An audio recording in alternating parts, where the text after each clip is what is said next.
이러다가 총리 되는 거 아니야? 안녕하세요. 지난주에 이어 고난에 대한 제3탄 이러다가 총리 되는 거 아니야?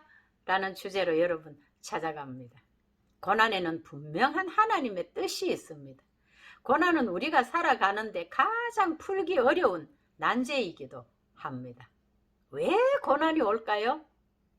하나님을 믿으면 곧 축복이라는 잘못된 인식을 갖는 분들이 계시는데 신앙생활 잘하면 고난이 없을까요? 우리가 하나님을 섬기는 것은 당연한 것을 하는 것이지 복받고 잘 살기 위한 목적이 되면 안 됩니다.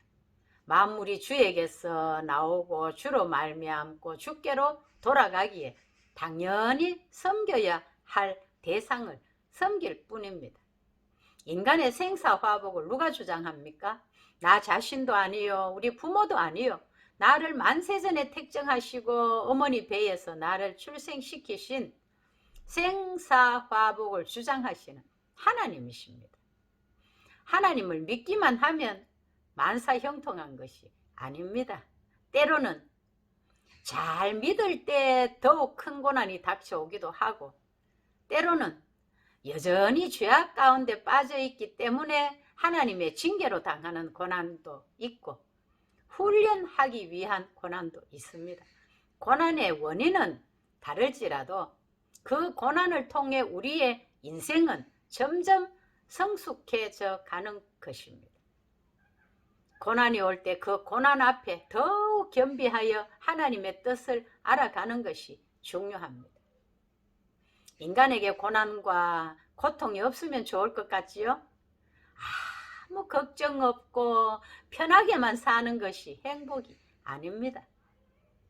때로는 우리가 지치고 쓰러지기도 하고 고난 속에서 서로를 보듬으며 살아가는 그곳에 살맛이 나는 것이지, 아무런 일도 없이 평범한 곳에는 행복을 느낄 수가 없습니다. 진정한 행복은 고난 가운데 숨어 있습니다. 하버드대 도서관에는 피할 수 없는 고통을 즐겨라는 글이 있다고 합니다. 칠흑같이 어두운 밤이 오면 울어도 보고, 또 맑은 날이 오면 활짝 웃기도 하는 이런 날들 속에 진정한 삶의 의미가 있습니다. 미국의 애리조나주에 억만장자들이 은퇴 후에 모여서 사는 선밸리라는 곳이 있습니다. 55세 이상이라야 입주할 수 있는 그곳은 모든 것이 현대화된 시설로 지상낙원 같은 호화로운 곳입니다. 아이들이 떠드는 소리도 없고 음식 냄새 풍기는 노점상도 없고 빵빵거리는 차 소리도 안 들리는 조용한 곳입니다. 우리나라 이시영 박사가 그곳을 가보니 정말 말 그대로 지상낙원이었답니다. 모든 편의시설이 완벽하고 최신 의료시설에 최고의 의사들까지 배치되어 있었습니다. 그런데요, 그곳에 사는 사람들은 치매 발병률이 훨씬 높고 행복지수는 뚝 떨어졌습니다. 그 원인을 분석해 보니까 첫째, 이들에게는 일상에서 겪는 스트레스가 없었습니다. 둘째는 생활고에 대한 아무 걱정이 없었습니다. 셋째는 생활에 아무런 변화가 없는 무의미한 생활을 하게 되었습니다. 그래서 그곳에 살던 사람들은 다시 원래 살던 시끄러운 곳으로 다시 이사를 간다고 합니다. 성경의 인물 중에 요셉을 다 잘 알고 있습니다. 그의 아버지 야곱이 너무나 사랑하는 라헬이란 여자가 있었는데 외삼촌에게 속아서 외삼촌 집에서 14년을 머슴살이를 하고 라헬을 아내로 얻게 되었습니다. 그 라헬에게서 요셉을 낳았지요. 그런데 요셉의 동생 베냐민을 낳다가 라헬이 그만 산고로 죽고 말았습니다. 요셉의 아버지 야곱은 12아들 중에 요셉에게만 채색옷을 입히고 다른 자식들과 편애하며 키웠습니다.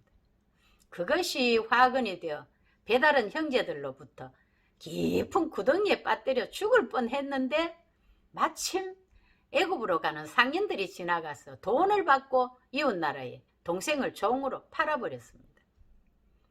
애굽에서 제법 높은 고관인 보디발 집에서 요셉은 종살이를 하게 되었습니다. 얼마나 성실하게 일을 했는지 얼마 되지 않아 그 집에 모든 것을 총괄하는 가정 총무가 되었습니다.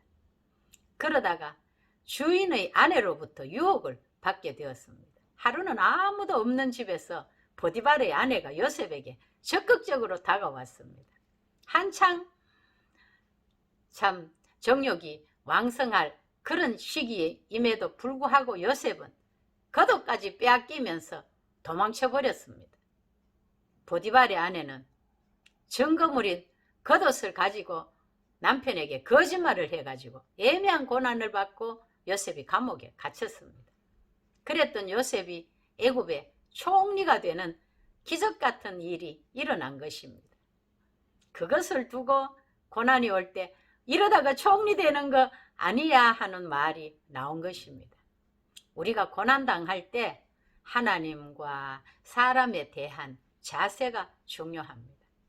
누구를 원망하거나 변명하지 않고 묵묵히 자신의 일을 성실히 감당하며 틀림없이 무슨 뜻이 있을 거야, 이러다가 총리 되는 거 아니야, 긍정적으로 반응하며 믿음으로 살아야 합니다.